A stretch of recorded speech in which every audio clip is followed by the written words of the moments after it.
Okay, a little bit of real-life Hunger Games happening here in the U.S. Let's put this up there on the screen. Ivy Getty, she is the great-granddaughter of John Paul Getty, the heiress to the oil fortune that he has amassed, married photographer Tobias Alexander Engel, in a ceremony officiated by Speaker of the House Nancy Pelosi at City Hall in San Francisco. The Gettys, of course, have the famous Getty Museum. They're California royalty, billions and billions of dollars. And I really kid you not, this thing looks like it was straight out of District 1 in the Hunger Games. Put this tear sheet on the screen. We've compiled a few of the photos from the scene that you can see there. I mean, you can't even look at that first one in particular of City Hall that they rented out, covered in custom carpet. They bought this car.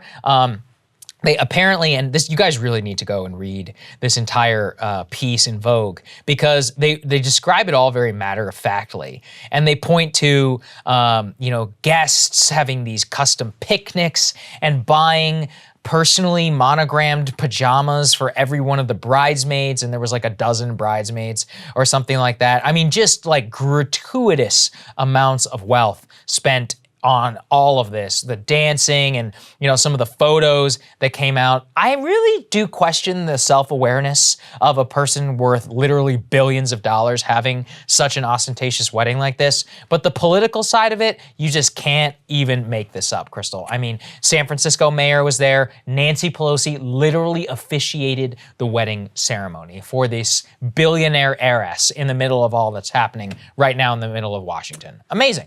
I would submit that if you care about Democrats winning, stuff like this is way more of a problem for you than CRT will ever be. Oh yeah, I mean, this is the issue, is like, you're supposed to be the party of the people. You're supposed to be like the champion of the little guy, and it's not just Pelosi. We know that Congress overall, a bunch of millionaires, wildly out of touch. We saw, this harkens back to Gavin Newsom and the French Laundry restaurant. Literally like the most expensive restaurant in like California or whatever. Yeah, and I mean, listen, you can be friends with whoever you want, and I'm not trying to criminalize people having some amount of money, although I think it should be taxed at much higher rates. But you have to realize that our ruling class, they are in a totally different segment of society.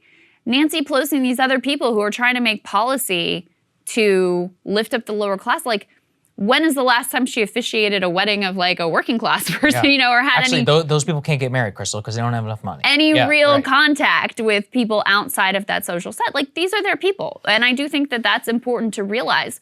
We talked about this study that Jacobin just did about how to appeal to working class people. And one of the parts we didn't get into is actually, so not just the messaging, but who is the messenger really, really matters. And so voters overall, they actually slightly preferred female candidates. They actually slightly preferred Black candidates.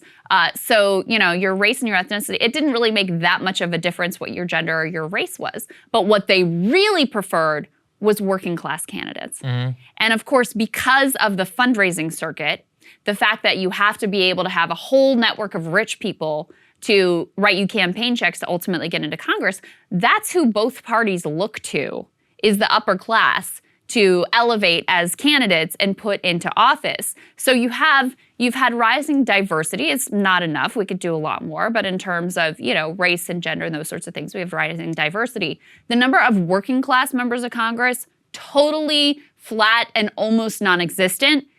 And those are the people that, regular working class people actually would like to see and actually would like to vote for. So this is just a little tiny taste of microcosm. And my favorite tweet on the subject was that everyone in those photos are getting a tax cut because of the SALT tax deduction. So that's who she really works for. Whenever she comes to Washington, she secured them their bag so that they could pay for a little bit more of the Hunger Games wedding.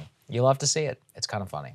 All right, we'll see you guys later. Hey guys, thanks so much for watching. That's right. Just as a reminder, you can become a premium subscriber today. Watch the full show completely uncut, our reactions to each other's monologues. You get to listen to it. You get to ask us questions, all that good stuff. Link is right there in the description or at breakingpoints.com. Best of all, great way to say screw you to the mainstream media.